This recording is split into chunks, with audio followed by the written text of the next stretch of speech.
말씀 한 구절 보겠습니다. 사도행전 7장 22절로 33절 말씀입니다. 사도행전 7장 22절로 33절 말씀인데요. 우리 한번 교독할까요? 모세가 애굽 사람의 모든 지혜를 배워 그의 말과 하는 일들이 능하더라.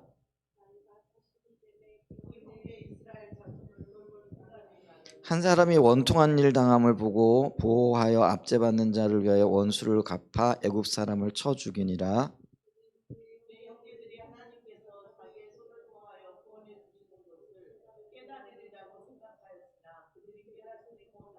이튿날 이스라엘 사람끼리 싸울 때 모세가 와서 화해시키려 하여 이르되 너희는 형제인데 어찌 서로 해치느냐 하니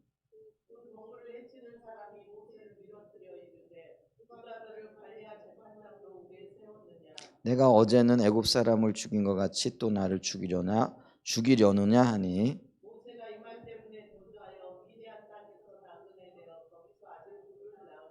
40년이 참에 천사가 시내산 광야 가시나무 떨기 불꽃 가운데서 그에게 보이거늘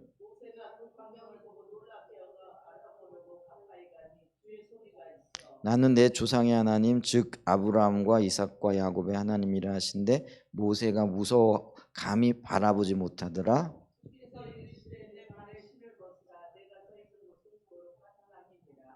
네, 이 말씀을 토대로 우리 성품 변화의 중요성이라는 그런 주제 제목을 가지고 좀 말씀을 나눠볼까 이렇게 합니다.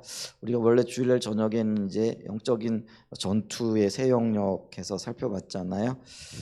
근데 이제 다른 주제들을 보든지 아니면 제가 이제는 이런 생각이 좀 들어요. 성경을 이제 좀 하나하나씩 좀 살펴보는 시간들을 좀 가졌으면 좋겠다.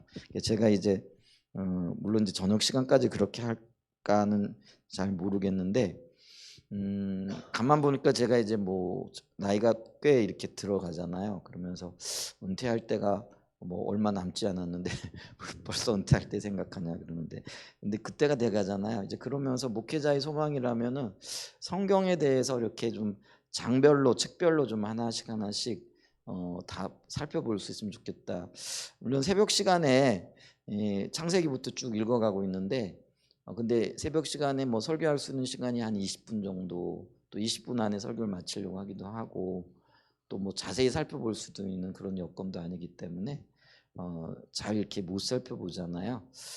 근데 이제 책별로 주제별로 이렇게 쭉 책을 좀 한번 이렇게 살펴가면서 설교를 해봤으면 좋겠다. 이제 뭐 나이도 좀 먹고 또 성경에 대한 온전한 이해는 있을 수 없겠지만은 그래서 하나님께서 주신 것들이 있으니까 뭐 이런 관점에서 성경을 좀 보면 어떨까 하는 그런 마음이 좀 들어요. 그래서 이번에 십자가 복음도 이제 다음 주면은 이제 정리가 되어지잖아요. 물론 이제 다른 다뤄야 할 주제들 배워야 할 것들이 많이 있는데 이제 그런 것들을 효율적으로 어떻게 전달하고 어떻게 배워야 할 것도 고민이지만은 주일날 낮에는 어떤 책을 좀 정해놓고 뭐 자세하게 살펴볼 수는 없지만은 그래서 그 책에서 그래도 하나님께서 하시고 싶은 이야기가 뭔가 이제 이런 것들을 좀 한번 다루어 보는 것이 어떨까. 그래서 가능하다면은 성경 66권을 좀 다 지금부터 다루면은 은퇴하기 전까지는 어떤 모든 책들을 소외감 없이 좀 이렇게 살펴볼 수 있지 않을까 하는 저만의 생각은 좀 해보긴 해요. 그래서 어떻게 진행되어질지 모르겠지만은 이제 좀 그렇게 해볼까 하는 생각이 있고요. 그래서 이제 그런 지금 계획 중에 기도하고 있는 가운데 있고요. 그다음에 이제 제가 다음 주에 이제 일본을 이렇게 가잖아요. 일본을 갔다 와서 이런 부분들을 조금 좀 세밀하게 해봐야 되겠는데 주일날 낮에 그렇게 하게 되면은 저녁이라든지 수요일날 같은 경우에는 여전히 또 우리가 배워야 할 것들이 많이 있어서 주제들 하고 있는 것들 또 우리가 선교적인 교회로서 갖추어야 할 어떤 기본적인 지식들도 필요하고 이런 것들이 있어서 어떻게 해야 될까 하는 좀 고민이 있기는 있습니다. 그러면서 오늘 저녁에는요 우리 주일학교에서 성품 교육을 하잖아요. 근데 왜 성품 교육이 이렇게 중요할까? 그리고 하나님이 원하시는 게 뭘까? 하는 관점에서 모세를 통해서 바라보는 성품의 변화 좀 이 부분을 좀 한번 잠깐 좀 나눠보길 원해요. 사도행전 7장은 우리가 다 잘 알고 있다시피 스데반의 설교죠. 스데반에서 이스라엘 역사를 쭉 얘기하면서 어떤 면에서 이스라엘 역사의 시작이라고 할 수 있는 출애굽의 그 주역이 되어지는 이제 모세의 이야기를 중점적으로 다루고 있잖아요. 그러면서 모세가 40세부터 80세까지의 어떤 그 변화들이라 그럴까요? 이런 것들을 아주 간략하게 이렇게 기록하고 있는 그 스데반의 설교 가운데 나오고 있는 내용들이라는 거죠. 근데 이 내용들을 이렇게 보면서 제가 이런 어떤 질문을 좀 여러분들에게 좀 해보겠는데, 이게 뭐냐면은 저와 여러분이 회사의 사장이라 아니면 뭐 어떤 가게의 주인이라 이렇게 얘기해서 일꾼을 뽑는다라고 생각했을 때, 여기 보면은 40세에 팔팔하고 능력 있고 유능한 모세가 있고요. 또 한쪽에는 이제 80이 되어져서 나이도 많이 차고, 그리고 이제 모든 능력도 사라지고, 어떤 면에서는 굉장히 주눅이 들어있는 80세의 한 사람이 있어요. 같은 사람인데 여러분 같으면은 이 인간적인 관점에서 혹은 여러분의 어떤 회사의 발전을 위해서 아니면 여러분이 운영하는 사업체의 발전을 위해서 40세의 모세를 쓰실래요? 80세의 모세를 쓰실래요? 인간적으로 좀 생각을 해서 어떠세요? 뭐 사업을 안 해봐서 잘 모르시겠어요? 그러면 우리 옥권사님 계신데, 옥권사님 왜 예를 들면은 이렇게 그 가정 요양보 이거 옛날에 사업하셨잖아요. 그때 생각을 할 때 요새로 얘기를 하면은 30대에 아주 젊고 팔팔하고 힘 있는 사람과 그 60세에 조금 이제는 이제 노쇠하고 또 힘이 없고 오히려 좀 도움이 필요할 것 같은 그런 두 사람이 있을 때, 내가 사장이라면 어떤 사람을 쓸까요? 당연히 젊고 30세의 사람을 쓰죠. 근데 여기 우리가 하나님을 좀 고용주라고 생각을 해봐요. 하나님 나라를 이루기 위하여 필요한 일꾼을 뽑는 거예요. 그런데 여기 보니까 하나님은 우리가 생각하면 당연히 40세에 팔팔하고 힘 있고 능력 있고 패기도 있고 열정도 있는 그런 사람을 택해야 되잖아요. 그런데 오히려 하나님은 뭐예요? 미디안 광야에서 40년 동안이나 어떤 좌절과 절망감 가운데에서 가지고 있던 모든 열정도 사라지고 또 육체적인 어떤 능력도 사라지고, 그래서 어떤 의미에 보면 이제는 죽기를 기다리는 이제 그런 어떤 나이가 되어진 80세의 사람 모세를 이렇게 들어 쓰신단 말이죠. 근데 이제 이게 어떤 면에서 보면 우리의 관점에서 보면은 정말 그 이해하기 힘든 거죠. 근데 왜 하나님이 그러실 수밖에 없을까 했을 때에 하나님은 우리보다 더 효율적인 분이시거든요. 그 다음에 우리보다도 더 어떤 사건이나 사람의 본질을 꿰뚫어 보시는 분이시잖아요. 그래서 이 하나님의 안목을 우리가 이해하고 하나님의 안목을 인정한다라고 한다면은 하나님의 선택이 옳다라는 것을 인정할 수밖에 없잖아요. 그게 이제 우리가 신앙적인 관점에서 혹은 하나님의 관점에서 보면은 하나님의 선택은 늘 옳으시니까 40세의 모세가 아닌 80세의 모세를 들어 쓰시는 하나님이 옳으시단 말이에요.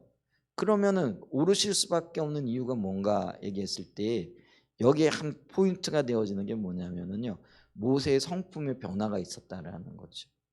아무리 능력 있고 힘이 있고 패기가 있고 또 사람들로부터 저 사람 할만해 하는 사람이라고 할지라도요, 성품이 빚어지지 않으면은요 하나님의 관점에서 보게 되면은 쓰시고 싶어도 쓸 수가 없는 거죠. 그래서 이 성품의 변화를 기다리시느라고 하나님은 무려 40년 동안이나 모세를 기다려 주시는 그런 장면들을 이렇게 보잖아요. 여기 이렇게 보면 22절과 23절에 보면 나이가 40세가 됐고 이스라엘 자손들을 돌볼 생각도 있고 원통한 일들을 보고 보호하고 압제받는 자를 위하여 원수를 갚아주고자 하는 그런 능력도 있었다라는 거죠. 근데 그런 모세를 쓰시지 않고 이제는 31절에 보게 되어지면은 호렙산의 가시떨기 나무 가운데 불꽃이 불고, 이게 뭐야? 40년 동안 내가 광야에서 양을 쳤지만 이런 광경은 처음이네 하며 이제 그 광경을 보러 왔던 초라하고 늙은 모세를 하나님께서 이렇게 부르셨다라는 거죠. 자, 근데 그 부르심의 그 핵심적인 차이가 뭐고 그 부르심에 있어서 가장 중요한 가치가 뭐였는가 했을 때 성품이었고 또 다듬어진 성품이었다라는 거죠. 자, 이런 것들을 토대로 보게 되어지면 우리는요, 어떤 영역에서 그 가장 중요한 것이 성품이다. 그래서 성품이 변해야 된다라는 절박한 그런 어떤 인식이 필요하다라는 것이죠. 왜냐하면은요, 이게 40세에 능력 있고 재능 있고 또 열정이 있었던 모세이지만은요, 성품이 변화되어지지 않으면은 그 모세는 누구의 생각을 따라 행동할까요?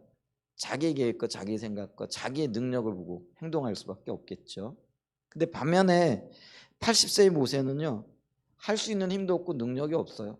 그러니까 할 수 없이 어떤 면에서는요, 어쩔 수 없이 하나님의 인도를 따를 수밖에 없는, 이제 그래서 겸손해지고 온유해져서 하나님이 끌고자 하시는 대로 갈 수 있는 이제 그런 성품이 되어졌다라는 거죠.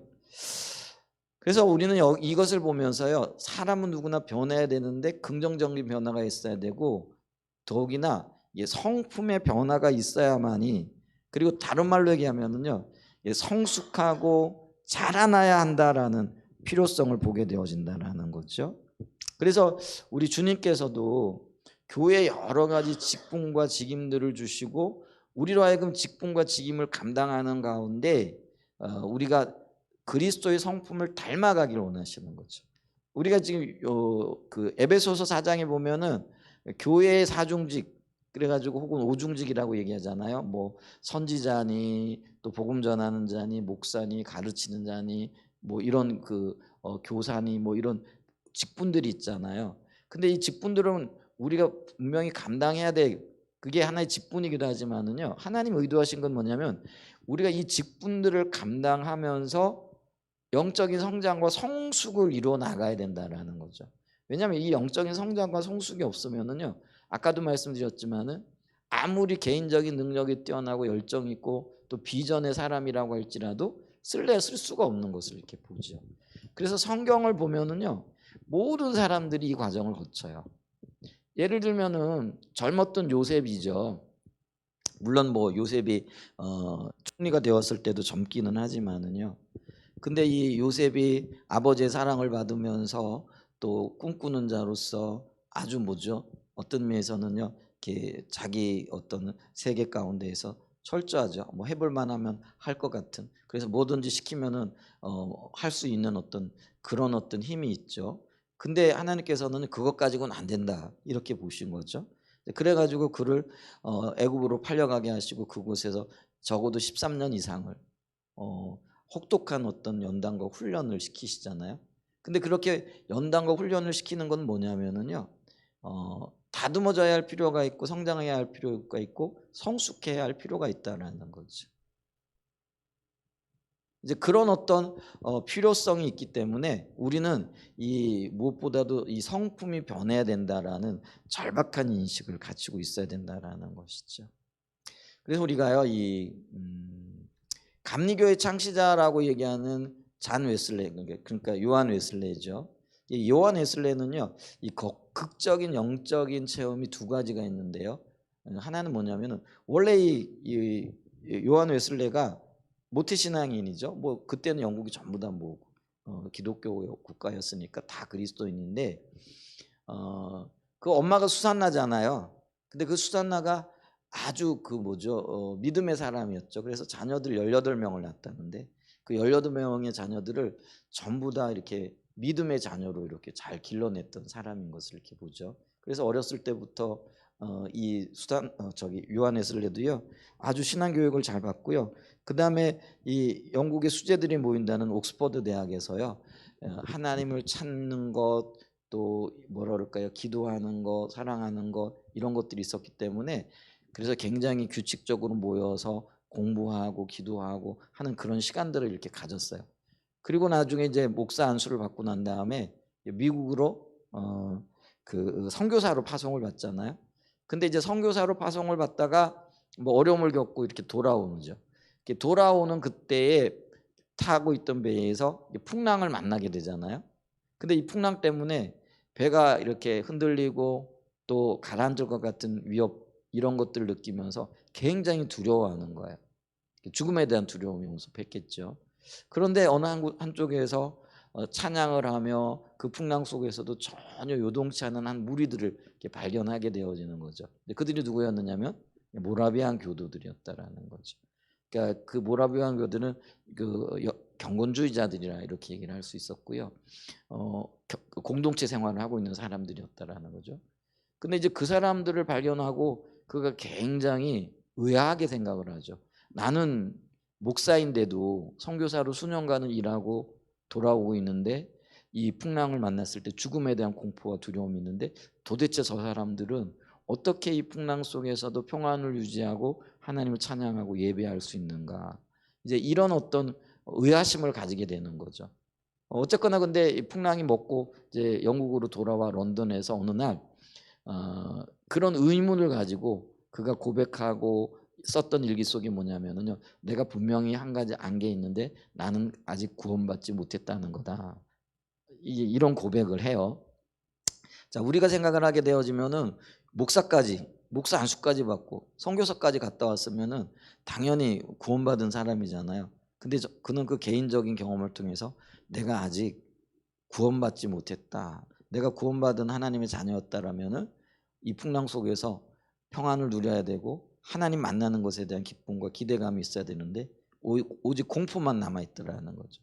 그걸 보면서 구원받지 못했다라는 걸 느끼게 되는 거죠. 그러면서 고민하고 기도하고 은혜를 구하는 중에 게이시라는 그 거리에 있는 한 작은 집에서 모라비안 교도들과 몇 명의 성도들이 모여가지고 기도하는 모임에 참여했다가 그 모임의 지도자가 로마서 서문을 루터의 로마서 서문을 읽어주는데 그걸 듣고 믿음으로 구원 얻는다라는 극적인 체험을 하게 되어지는 거예요.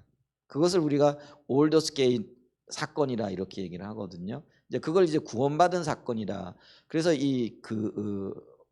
요한 웨슬레가 내가 믿음으로 그때 거듭났다라고 이렇게 고백을 하게 되어지는 거예요. 그러면서 그 체험을 토대로 해가지고 감리교회가 뻗어나가게 되어지는 한 시초가 되어졌던 것들을 이렇게 보게 되어지는 거죠. 그런데요, 우리는 올더스게이트 그러니까 이 구원받은 사건을 기억하고 감리교 하면은 이제 그 사건을 떠오르는 거예요. 여러분 그 얘기는 많이 들어보셨죠? 그런데 진작 요한 웨슬레는요. 이 올더스게이트 사건도 물론 중요하지만은 그가 더 중요하게 여겼던 사건이 있는데 그게 뭐냐면 페투테인 사건이라는 거죠. 이것도 한 지역에 있었는데 그게 뭐냐면 그로부터 시간이 지나가지고 하나님을 찾고 구할 때 그곳에서 그는 어떤 경험을 하게 되느냐면은요, 성령 체험이라는 경험을 하게 되어지는 거죠. 이 성령 체험은요, 그 요한 웨슬레는 이 구원받는 사건을 성령 세례라 표현을 하고요. 이 성령 체험의 사건을 뭐라고 이렇게 얘기를 하느냐면은요. 성화의 사건으로 연결시켜요. 그래서 이제 이 감리교 그러니까 웨슬레 그러니까 이 뭐라 그럴까요? 웨슬리의 영향을 받았던 사람들이 두 부류로 나뉘는데요. 어떤 부류로 나누냐면은요. 이 처음 구원받을 때에 그 강력하게 임했던 성령의 어떤 역사들 또 임재들 그 사건 근데 그건 은사 중심이고 현상 중심이거든요. 그 계보를 이었던 사람들이 누구냐면은요 오순절 계통의 사람들이에요. 그러니까 이 오순절의 계통 사람들은요 뭘 굉장히 강조를 하느냐면은요 성령 충만함과 은사와 뭐 이런 그 나타나는 어떤 것들 이런 것들을 굉장히 중요시 여기는 거죠. 반면에 이제 이 그 웨슬리안이라고 할 때도 여러분 한국에 왜 성결교회 있잖아요. 성결교회하고 그 다음에 감리교회가 웨슬리의 영향, 웨슬리의 신학을 영향을 받았는데 그 웨슬리의 신학이 어디에 초점을 맞췄냐면은요 성화에 초점을 맞추는 거죠. 그러니까 우리가 지금 얘기하고 있는 이 성화라는 게 뭐예요? 다듬어지고 성품이 변화되어지는 것, 그리스도의 장성한 분량에 이르는 거잖아요. 여기에 굉장히 초점이 맞춰져 있습니다. 그래서 웨슬리 신학의 초점이라고 하면 저는 뭐 감리교 신학에 대해서는 잘 모르지만은 그거를 연구하는 사람들은 웨슬리 신학의 핵심이 성화라 이렇게 얘기를 해요. 그러니까 주님을 닮아가고 변화돼요. 그러니까 성품의 변화에 맞추고 있는 것들을 이렇게 보는 거죠. 근데 오늘날에는요, 이 웨슬리 신학이 또 이렇게 초점이 가려져 가지고요, 이 성화에 대한 혹은 성숙에 대한 개념은 별로 없고 그냥 나타나는 것, 은사들, 보여지는 것들, 뭐 이런 것들이 대단한 줄 알고 이런 것들에 이렇게 초점이 맞추어져 있는 것들을 이렇게 보죠.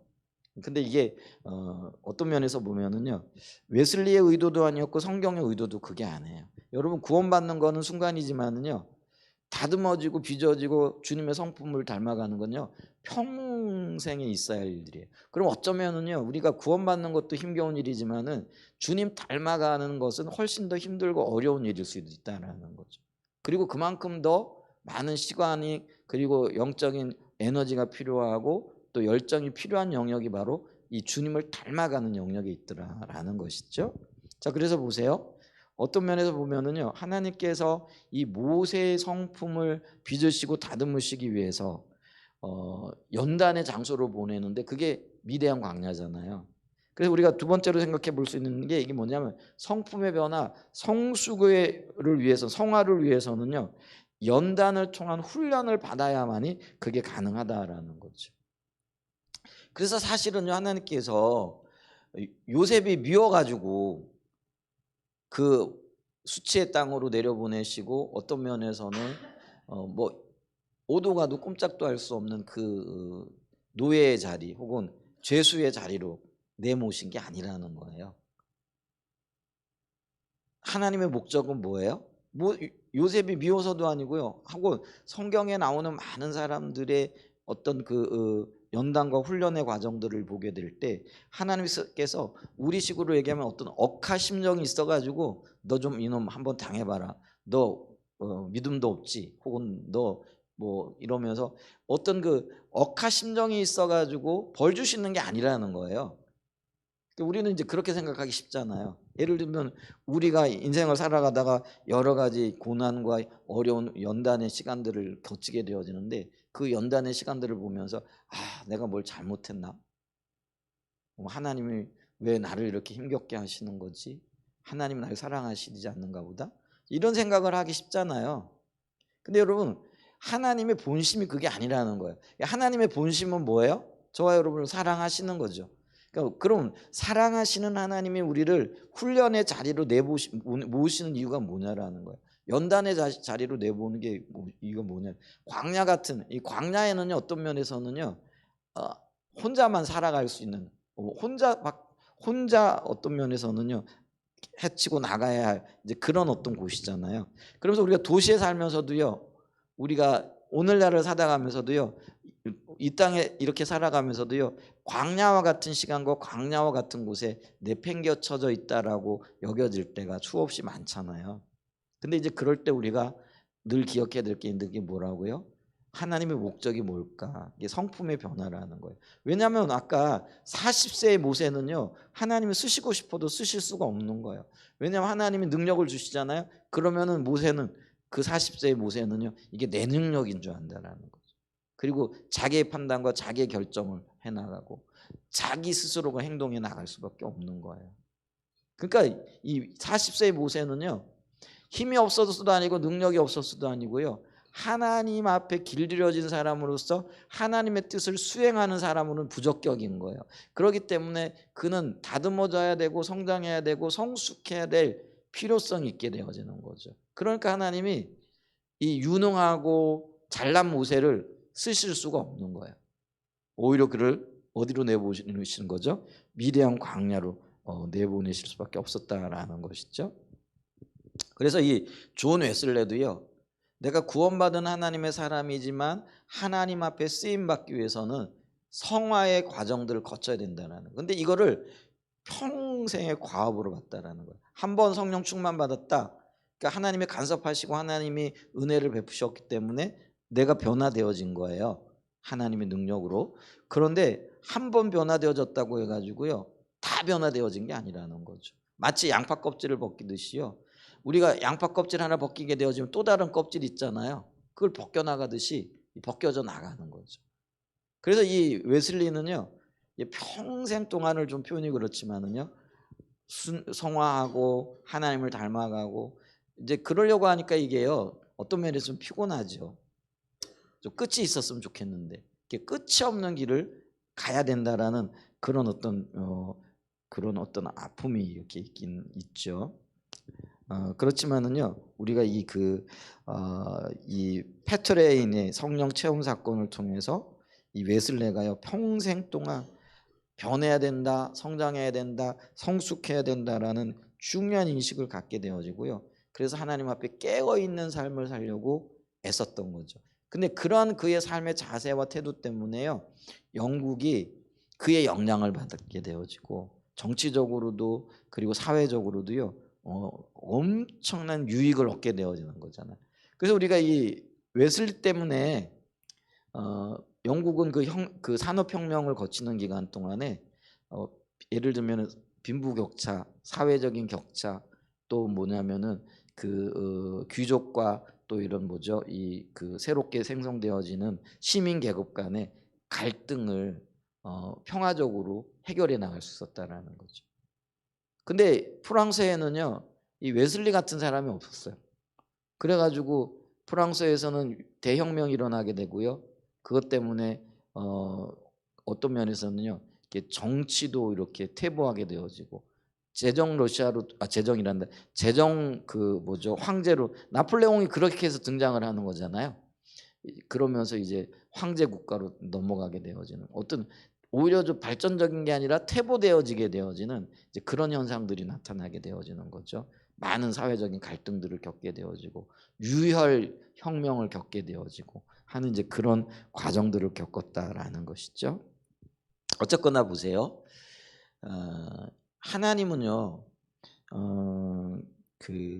우리가 성품이 변화되어져야 된다라는 걸 알고 계시고 그 성품의 변화는 단순간에 일어날 수 있는 사건이 아니라는 거죠. 그래서 어떤 면에서는 평생을 거쳐야 할 그런 시간인데, 모세에게도요, 그 유능했던 모세에게도요 40년의 시간과 세월이 필요했다라는 것. 그것도 완전한 변화가 아니죠.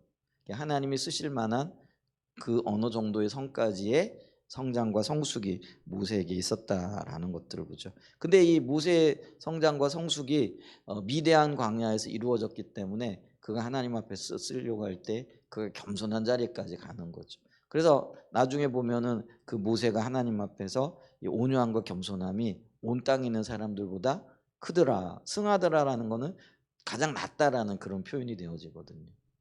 만약에 그런 연단의 시간과 세월이 없었다고 한다면은, 그런 훈련이 없었다라고 한다면 모세가 그런 일들을 감당할 수 있었겠는가.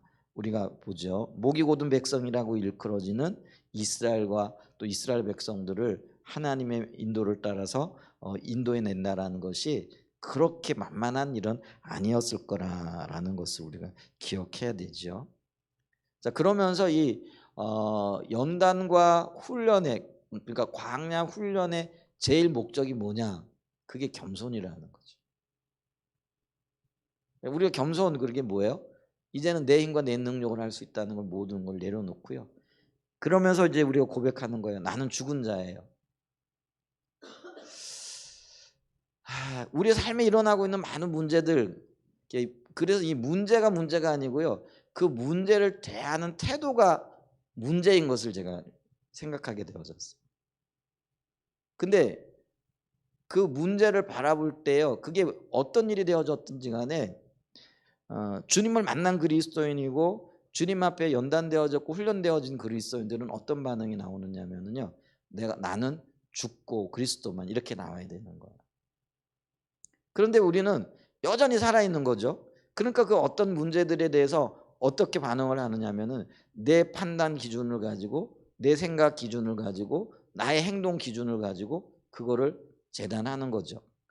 그래서 이건 이렇게 해야 되겠다, 저건 저렇게 해야 되겠다. 자동적으로 답이 나오잖아요.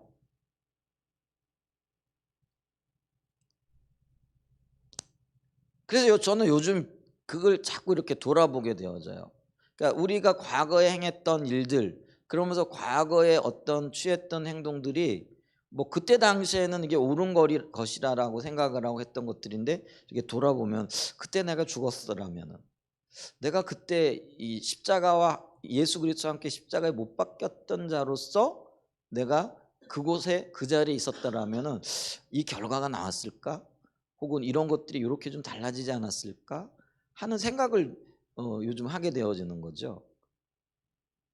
그러면 있잖아요. 시간이 지나고 세월이 지나고 난 다음에 오늘 내가 결정했던 어떤 일들, 반응했던 그 일들이 그때도 아마 돌아보게 될 텐데, 아, 내가 그때 정말 죽은 자로서, 내가 그리스도 안에서 그리스도와 함께 죽은 자로 살았어. 그때 그렇게 반응했던 게 반응했던가? 이게 물어볼 거 아니에요. 그죠?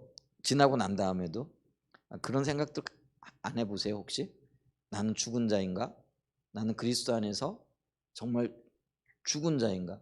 그러니까 내가 정말 죽었다라고 한다면은요, 예를 들면은 나를 아프게 하는 말을 들었다라고 할지라도요, 뭐 별 반응이 없을 거예요. 뭐 그래, 그치 뭐 내가 죽은 자인데. 누군가가 나를 그렇게 미워하고 누군가가 나를 그렇게 힘들고 해도 나는 죽은 자인데. 근데 죽은 자가 아니니까, 살아 있으니까 반응하는 거죠. 그리고 자기 생각을 가지고 자기 행동을 하는 거죠. 이제 이런 생각들을 요즘 이렇게 많이 해보게 되어지는 거예요. 그러면서 이 주님이 의도하신 거는 뭐냐면, 너는 죽은 자라는 거. 오늘 우리가 성찬했잖아요. 성찬의 의미도 그리스도와 연합하는 거잖아요. 근데 그리스도에 연합하기 위해서는요, 내가 죽어야 되는 거예요. 먼저 십자가에 못 박혀 죽어야 되는 거예요. 죽고 난 다음에 부활이 있는 거잖아요. 그죠? 근데 정말 내가 그리스도인이라고 하면서 내가 죽은 자인가? 내가 아내 앞에서 내가 죽은 자인가? 남편 앞에서 죽은 자인가? 아니면 직장 상사 앞에서 내가 죽은 자인가? 아니면 다른 인간관계들 속에서 자녀들 앞에서 내가 죽은 자인가? 이거를 좀 보는 거죠. 근데 이제 많은 경우에 가끔은 죽을 때가 있어요. 근데 대부분은 살아있더라고요. 이게 문제가 그거예요. 이게 뭐냐면 대부분 죽고 가끔은 뭐 우리가 연약하니까 살아가지고 해야 되는데, 이게 거꾸로 돼가지고요, 뭐냐면 대부분 살아있고 저를 보니까요, 그러니까 가끔은 한 번씩 이게 헷가닥 해가지고 죽어 있더라고요. 근데 그게 대부분이 돼야 되는 거예요. 좀 어렵고 힘든 일이지만은요, 그러니까 나의 삶에서 대부분이 죽어 있어야 되고 가끔 가다가 헷가닥 해가지고 살아 있어야 되는 거예요. 그건 뭐 연약하기 때문에 어쩔 수 없는 거잖아요. 근데 이게 거꾸로 돼 있으니까 대부분은 살아 있고 가끔 간혹 가다가 가뭄에 콩나듯이 한 번씩 주님의 기준을 붙잡고 주님의 관점으로 죽어 있는 나를 발견을 하게 되어지는 거죠. 근데 주님이 원하시는 건 뭐냐면은요, 정말 죽은 자가 되어지는 거. 그러니까 이게 경건의 훈련의 목적, 혹은 성품 교육의 목적, 우리를 미래안으로 보내시고 우리의 삶에 내가 감당하기 힘든 그 어려운 일들과 어떤 여건들이 이렇게 던져지는, 숙제처럼 던져지는 이유는요, 숙제가 주어지는 건 뭐예요? 숙제하라고 주어지는 거잖아요. 그렇죠? 그게 우리가 해야 될 일이잖아요. 근데 그게 뭐냐면은요, 이게 겸손으로 나가는 거예요. 근데 참된 겸손은요, 죽는 거예요. 제가 그걸 요즘 많이 생각을 하게끔 돼요. 근데 우리는 자동적이잖아요. 뭘 말하면은 바로 뭐 어떤 말하면은요, 내가 원하는 것들, 뭐 이런 것들. 그리고 때로는 있잖아요, 행동은 죽어 있어요. 근데 마음은 살아 있는 거죠. 근데 하나님은 행동뿐만 아니라 우리의 마음까지, 생각까지도 주님 앞에서 죽기를 원하신다라는 거죠. 모세가 이제 성장하고 성숙하니까 그 자리까지 나가잖아요. 자기를 죽이려고 했던 그 사람들을 위해서 정말 주님 살려주세요. 주님의 백성들 아닙니까? 저들을 살리시고 나를 죽여주세요. 여기까지 나가는 거예요. 이게 놀라운 거죠. 놀라운 변화잖아요. 하나님이 그걸 보고 굉장히 흡족해 하시잖아요. 근데 하나님께서 우리를 그렇게 연단하고 훈련시키기를 원하신다는 거죠. 그래서 우리의 성품이 정말 죽음의 자리로 나아가길 원하신다라는 거죠. 그래서 제자의 제일 덕목이 뭐예요? 그리스도와 함께 십자가에 못 박혀 죽는 거예요. 제자는 어떤 사람입니까? 십자가에 못 박혀 죽은 자예요. 그걸 지금 우리에게 말씀해주고 있다라는 것이죠. 그래서 우리가 이 겸손, 진정한 겸손, 우리가 다달아야 할 겸손, 그게 죽는 자리까지 나가는 거다. 주님 안에서. 아멘. 그래서 나를 향해 면전에다 대고 침을 뱉는 사람이 있어도요, 죽은 사람은 아무런 반응이 없어.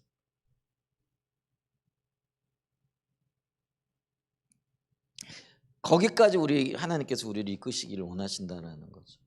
그게 하나님의 목표예요. 이게 굉장히 세죠. 우리의 관점에서 보면은. 근데 만약에 여기까지 못 가잖아요. 그러면 끊임없이 주님은 우리를 여기를 이끌기 위해서 연단하고 훈련하고 계시다라는. 요거 하나만 기억하시면 돼요. 내가 죽지 않으면은요, 연단과 훈련 계속 이어질 거예요. 어떤 형태로든지. 왜냐하면 하나님은 저와 여러분들을 성숙의 자리, 성장의 자리, 겸손의 자리, 죽음의 자리까지 우리를 이끌기를 원하시는 거기 때문에 그렇다라는 거죠.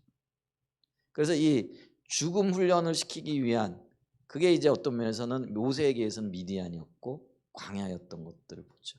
그러니까 우리에게도 인생의 광야들이 펼쳐져 있어요. 근데 그게 바로 우리를 죽음으로 이끌기 위한 거다. 왜냐하면 역설적이게도요, 죽어야 살잖아요. 성경 그렇게 얘기를 하거든요. 한 알의 밀알이 땅에 떨어져 죽지 않으면 아무런 열매가 없죠. 근데 썩으면 이렇게 돼요. 근데 그게 죽으면이라는 그 표현이거든요.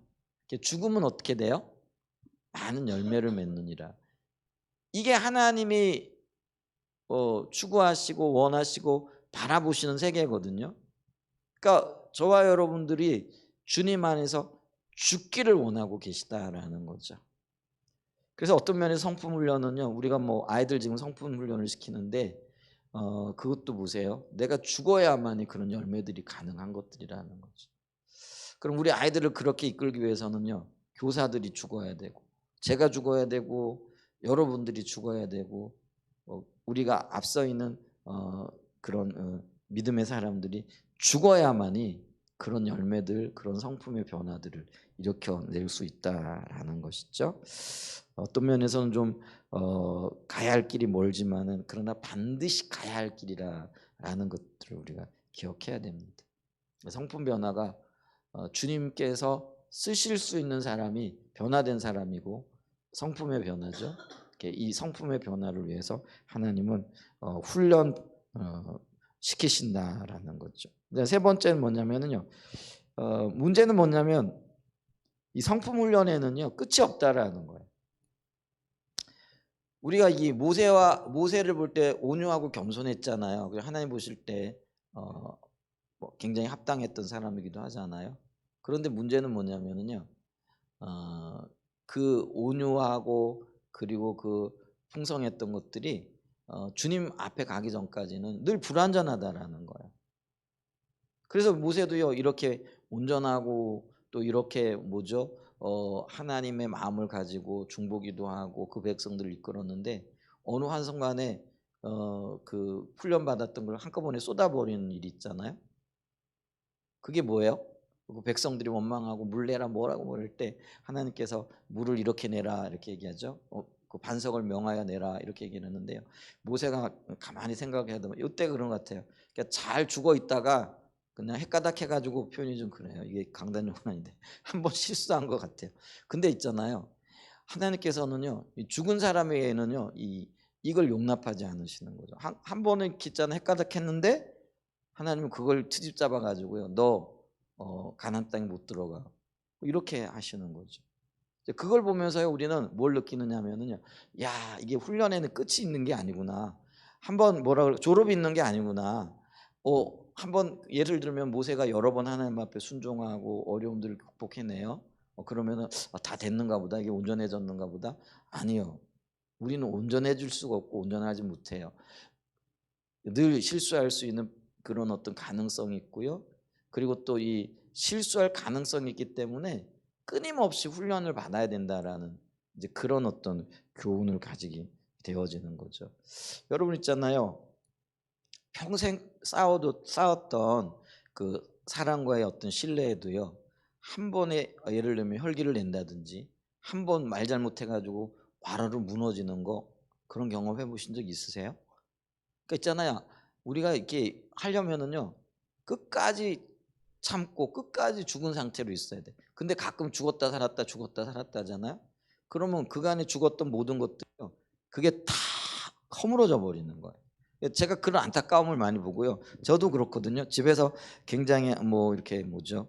아이들이나 또 아내에게 잘하려고 애를 쓰고 그러거든요. 근데 가끔씩 한번 있잖아요. 욱해요. 그러면은요. 지금까지 쌓았던 모든 것들이 다 이렇게 허물어져 버리는 거죠. 그게 참 아깝잖아요. 지금까지 잘해왔는데. 1년 364일 잘했는데 365일째 되는 한날에 그냥 욱해가지고 뭐 어떤 실수를 해버리잖아요. 그러면은 지금까지 364일 해왔던 그 모든 것들이 허물어져요. 그리고 다시 하려고 그러잖아요. 그러면 몇 배의 노력과 몇 배의 어떤 그 은혜가 필요한 영역들이 있거든요. 그러니까 정말 우리가 이게 조심해야 될 영역이기도 하고 은혜를 구해야 될 영역이고 그리고 또 한편으로는요. 그럴 수밖에 없는 존재라는 것들에 대한 인식도 있어야 될 것 같아요. 그러면서 우리가 해야 될 게 뭐냐면 아 그렇구나. 이게 평생 내가 훈련을 받아야 할 성품의 영역에 있어서는 내가 주님 곁으로 가는 그날까지 단 하루도 빼지 않고 부지런히 연단받고 훈련받고 또 내가 죽어야 할 필요가 있는 사람이라는 것을 인식하고 주님 앞에 서는 게 필요한 거예요. 그러니까 이걸 훈련과 연단에 이렇게 연단의 성품의 훈련에는요 졸업이라는 게 없어요. 예성이 오늘 졸업했다면서요? 오늘이 아니라 며칠 전에. 그리고 또 뭐 우리 아이들 졸업하는 아이들도 있고 그러면 이제 한 과정이 끝나고 한 과정 뭐 새로운 시작이다. 근데 이 성품 변화에는요 끝이 없다라는 거. 근데 그 특성이 있다라는 걸 기억을 해야 돼요. 그래야만이 우리가 지치지 않아요. 끝난 줄 알았는데 또 시작이야. 이렇게 되어지잖아요. 근데 물론 더 높은 단계로의 어떤 어, 부르심이 있고 그 부르심에 합당한 성품이 있겠죠. 이제 그리고 그걸 위하여 하나님께서 우리를 연단하고 훈련하시겠죠. 그러니까 내가 어느 단계에 있는지 그건 잘 모르겠지만은 각자가 다 다르니까요. 그러나 분명한 것은요. 끊임없이 하나님 앞에 자라나야 되고 그러기 위해서는요. 이 연단과 훈련이 끝이 있다라고 생각을 하면 그때부터 퇴보하는 거라는 거죠. 그때부터 오히려 후퇴하게 되어진다라는 거죠. 그 영적인 성장과 성숙도 그 자리에서 멈추는 거예요. 근데 이게 멈추는 게 그 자리에 머무는 게 아니라요. 멈추는 그 순간에 뒤로 물러나게 되어지더라는 거죠. 그러니까 우리가 평생 동안 추구하고 갈구해야 될 게 뭐예요? 한순간도 주님 찾는 거, 주님 앞에 자라나야 할 필요성이 있다라는 것, 그리고 이 죽음의 자리에 머물기 위하여 항상 은혜를 구하면서 주님 앞에 서야 된다라는 거죠. 그래서 좀 고달프긴 하지만은요. 여러분 끊임없이 우리가 그 살아있다라는 것 때문에 거슬러 올라가야 됩니다. 주님께로. 연어가 그렇다 그러잖아요. 연어는 이게 회귀 본능이 있어가지고 자기가 태어난 곳으로 돌아간다 그러잖아요. 근데 이 연어가 민물에서 태어나가지고 바닷가에 살다가 죽을 때가 되면 자기가 뭐죠? 그 태어났던 곳으로 돌아간다 그러잖아요. 저는 이제 못 가봤는데 김청길 목사님이 그 얘기를 한번 하더라고요. 김청길 목사님이 캐나다에 가가지고 한 2년 이렇게 목회를 했었잖아요. 2년인가 3년. 근데 그분이 이렇게 호수에 이렇게 가보면 어느 철이 되면은요 연어 떼들이 무수하게 온대요. 그게 이제 회귀 본능 때문이죠. 그 호수를 거슬러 올라가는 살아있는 순간에는 계속 올라가는 거예요. 올라가다가 잡히기도 하고 죽기도 하고 뭐 이러는데 근데 살아있는 동안에는 움직인다는 장관이라 그러더라고요. 이제 그런 것들을 이렇게 봤는데 그거 함부로 잡아먹으면 안 된다고 그러긴 하던데 근데 그런 걸 이렇게 보기는 했는데 생명이 있기 때문에 그런 거라는 거죠. 근데 우리 안에 그리스도의 생명이 있잖아요. 근데 주님의 열망, 주님의 DNA가 뭐예요? 우리 안에 심겨진 우리의 성품이 주님을 닮아가기를 원하는 거예요. 그래서 이 주님의 성품을 닮아가게 하기 위해서 연단시키시고 훈련시키는데 이 훈련에는요 중단이 없다라는, 끝이 없다라는, 언제까지요? 주님 곁으로 가는, 졸업이 없다라는 걸 기억하시면서 우리가 편안함과 안일함을 취할 때가 아니라는 거예요. 아, 이제 됐네, 뭐 이 정도면 내가 성장하고 성숙했네, 환경도 뭐 안정적이고, 아니라는 거예요. 끊임없이 주님을 향하여, 그리고 그게 정상이라는 거예요. 모세도요 어쩌면은 모르겠어요. 그가 하나님의 어떤 신임 가운데 영적인 어떤 잠깐의 안일함에 빠졌을지도 모르겠어요. 근데 그 안일함에 빠지게 되어지니까요 성장이 멈추었는데, 멈춘 게 아니라 후퇴하게 되어지는 거잖아요. 비전으로부터 제외되어 버립니다. 이런 엄청난 결과들이 올 수 있어요. 그래서 저와 여러분들이 주님이 나를 괴롭게 하시기 위하여 그러는 게 아니라요 더 높은 곳으로 나를 인도하시기 위해, 더 높은 성품, 왜냐하면 우리가 이 땅에서 생명을 가지고 있는 그때만이 기회가 있는 거잖아요. 육체를 가지고 있을 그때에만이 우리가요 자라날 기회가 있고 성장할 기회가 있는 거예요. 만약에 우리가 육신의 장막을 벗어버리잖아요. 그러면 그걸로 끝이에요. 못 자라나요. 그러면 그때의 수준을 가지고 영구히 살아갈 수밖에 없다라는 거죠. 근데 영구히 살아갈 그 삶을 위해서 우리가 이 땅에서 생명을 가지고 육신의 장막을 가지고 있을 때에 부지런히 훈련받고 연단받고, 그걸 이상한 일로 여길 것이 아니라 내가 살아있기 때문에 연단받는구나. 그래서 더 높은 단계, 더 높은 성숙, 정말 그리스도의 장성한 분량에 이르기까지 자라날 수 있는 은혜가 있기를 축복합니다. 그래서 이 모세의 이야기를 보면서요 우리가 세 가지를 기억해야 됩니다. 내 성품이 변해야 된다. 그래야 내가 주님 앞에 동력자가 되어질 수 있다. 두 번째로 이 성품의 변화를 위해서는 내가 부지런히 훈련을 받아야 된다. 훈련의 필요성, 훈련을 받아야 된다. 그래서 훈련하시는 거를 이상하게 생각할 필요 없다라는 거예요. 그건 당연한 거예요. 주님이 나를 훈련하시는 게 당연한 거예요. 그 다음에 세 번째로 뭐라고요? 이 훈련과 연단에는 끝이 없다. 졸업이 없다. 주님 곁으로 가는 그 순간까지 나는 달려갈 거라. 사도 바울이 그런 자세와 태도를 가지고 살아갔어요. 그게 바른 자세예요. 그리고 그게 우리가 가져야 할 삶의 자세라는 것이죠. 그래서 우리가 하나님의 거룩과 하나님의 영광을, 거룩한 삶을 닮아가고 영광을 보기 위하여 끊임없이 달려갈 수 있는 그런 저와 여러분이 되시기를 예수님의 이름으로 간절히 축복하고 축원드립니다. 성품이 그만큼 중요합니다. 그래서 주님은 우리를 다루십니다. 기도하겠습니다.